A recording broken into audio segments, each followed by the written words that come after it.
ஆண்டவர் உங்களுக்கு ஒரு காரியத்தை சொல்லும்போது விட்டு வா அப்படின்னு விட்டு வந்துடுங்க, அந்த வேறுபாடு விட்டுருங்க. அப்போ நீங்கள் அதை செஞ்சு பாருங்கள். இப்போ என்ன அர்த்தம்? ஆபிரகாம் விட்டு வந்துட்டார், தேராக விட்டு வரல, அங்கேயே தான் இருந்தார். அதனுடைய விளைவு என்ன? புறப்படும் போது தேராக புறப்பட்டார், பாதியில் நின்றுட்டார் ஆரானில். அதனுடைய விளைவு என்ன? தேராக அங்கே மரித்து போனார். ஆபிரகாம் மரிக்காதவங்க லிஸ்ட்டில் வந்துட்டார். ஏன்னா இயேசு கிறிஸ்து சொல்கிறார், ஆபிரகாம் ஈசாக்கு யாக்கோபு என்பதை கொடுத்து அவர் மரித்தோருக்கு தேவனாக இராதபடிக்கு அப்படின்ட்டார். அப்போது தேவன் சொன்னதுக்காக வைராக்கியமாக விட்டு வந்ததுனால ஆபிரகாம் மரிக்காத லிஸ்ட்டுக்கு போயிட்டார்.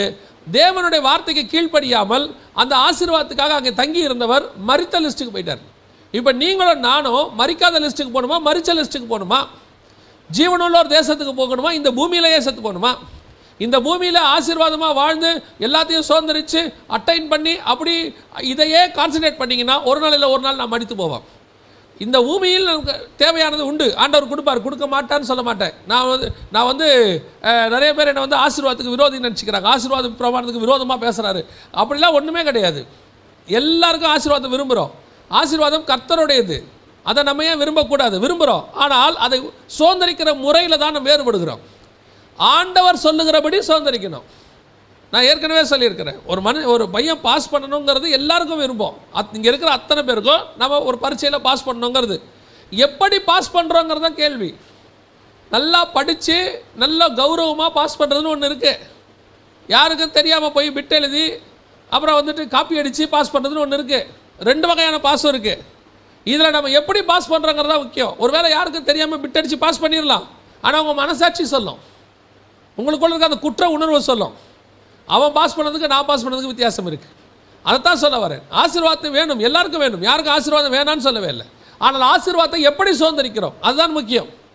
வசனத்தை விட்டு வசனத்துக்கு விரோதமாக போய் கொஞ்சம் அட்ஜஸ்ட் பண்ணி போய் சுதந்திரிக்கிறது வேணுமா, இல்லை கர்த்தருக்கென்று வைராக்கியமாக இருந்து சுதந்திரிக்கிறது வேணுமா? அதுதான் நமக்கு ரொம்ப முக்கியம். இன்றைக்கி எலியா கிட்டேருந்து எலிசா ஆசீர்வாதத்தை சுதந்திரத்துக்கும் அதே எலிசா கிட்டேருந்து கேயாசி ஆசீர்வாதத்தை இழந்ததுக்கும் டிஃப்ரென்ஸ் இருக்குது. இப்போ எலிசாவுக்கு என்ன குறை? 2 மடங்கு ஆசீர்வாதம் கிடச்சிருச்சு. ராஜாவே தேடி வரான். எலிசாவை பற்றி பக்கத்து நாட்டில் பேசுகிறாங்க, அவ்வளோ ஆசீர்வாதம். ஆனால் நாகமான்ட்ட இருந்த ஒரு ஆசீர்வாதத்தை விரும்பின கேயாசி குஷ்டரோகியை மாறி போனார். அதைத்தான் சொல்ல வரேன். ஆசீர்வாதத்தை சுதந்திரிப்பதற்கு ஒரே முறை தான் இருக்குது, அது தேவனுடைய முறை. அந்த முறை என்ன? அவர் என்ன சொல்லுகிறாரோ அதன்படி செய்யுங்க.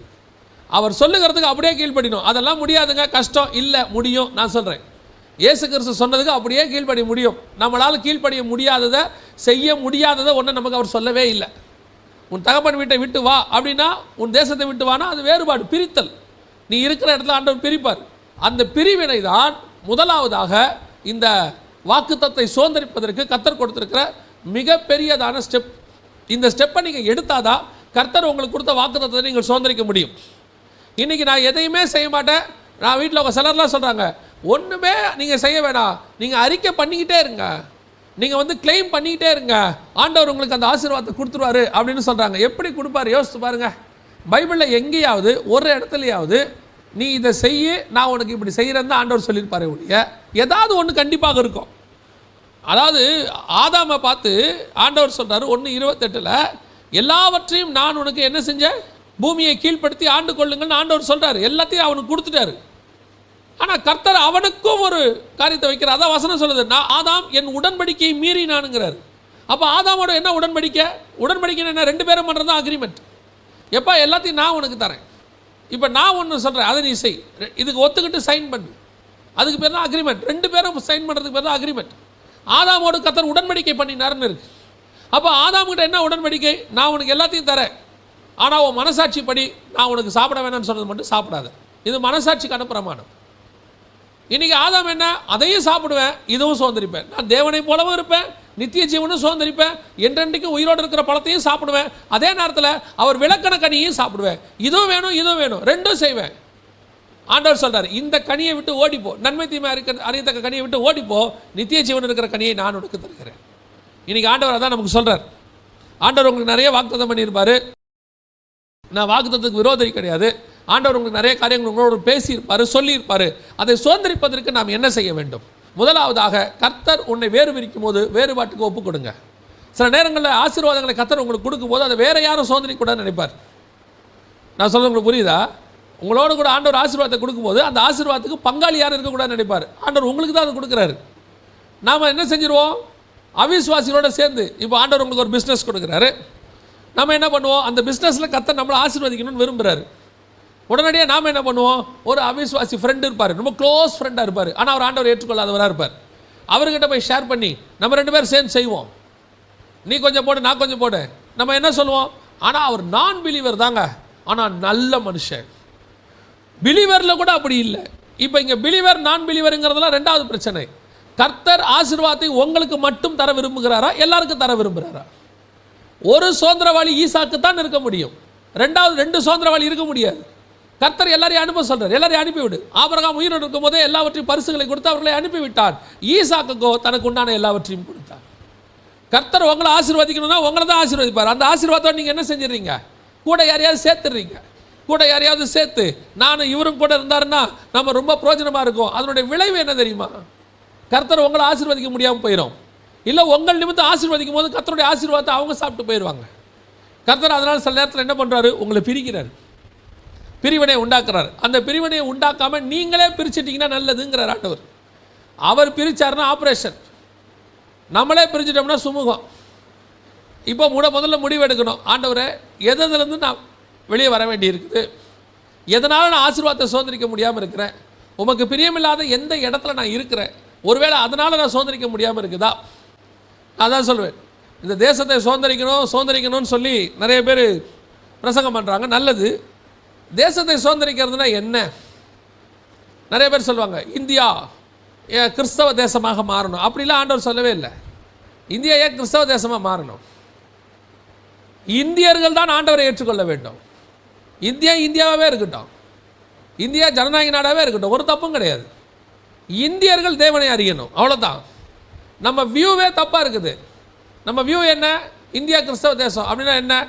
இப்போ மேலே அதிகாரத்தில் இருக்கிற எல்லாரும் கிறிஸ்டின்ஸாக இருந்துட்டாங்கன்னா இந்தியா கிறிஸ்தவ தேசம் ஆயிருமா? அது அல்ல, அது ஆண்டவர் விரும்பலை. ஆண்டவர் விரும்புறது என்னென்னா மனமாற்றம். நாம தேவனை அறியணும். அப்போ தேசத்தை சுதந்திரித்தல்னா என்ன? அதிகாரத்தை சுதந்திரிக்கிறது அல்ல. தேசத்தை இப்போ கிறிஸ்தவம் இருக்குது. ஆரம்பத்தில் கிறிஸ்தவர்கள் என்று அழைக்கப்பட்டார்கள். அந்த கிறிஸ்தவர்கள் யார்? ரோமாபுரியை சுதந்திரித்தவங்களா? ரோமாபுரி அரசாங்கத்தில் உட்காந்தவங்களா? கிடையாது. முதல் 300 வருஷத்துக்கு கிறிஸ்தவம் ரோமாபுரிக்குள்ள அரசாங்கத்தை சுதந்திரிக்கவே இல்லை. அன்றைக்கி அவங்க ஜனங்களை ஆதாயம் பண்ணினார்கள். ஜனங்கள் ஆதாயம் பண்ணும்போது அதுக்கு பேர் தான் சுதந்திரித்தல், அதுக்கு பேர் தான் எழுப்புதல். அதை தான் நம்ம கான்சன்ட்ரேட் பண்ணுறோம். அப்போ இன்றைக்கி நாம் இந்த ஜனங்களை ஜெயிக்கணும்னா முதல்ல நமக்குள்ளே இருக்கிற வேறுபாடு உள்ள வாழ்க்கையை ஜனங்க பார்க்குறாங்க. நமக்கும் மற்றவங்களுக்கும் உள்ள வித்தியாசத்தை ஜனங்க பார்க்குறாங்க. எல்லார மாதிரி தான் நம்மளும் இருக்கிறோம், எல்லா மதக்காரங்கள மாதிரி தான் நம்மளும் செய்கிறோம்.